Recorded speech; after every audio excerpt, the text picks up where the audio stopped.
Currently, our government spends $1.1 trillion a year on the interest of our national debt. That only benefits the bankers.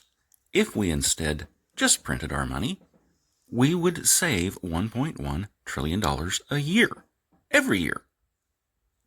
By 2035, it is estimated that we will owe $2 trillion a year every year on the national debt.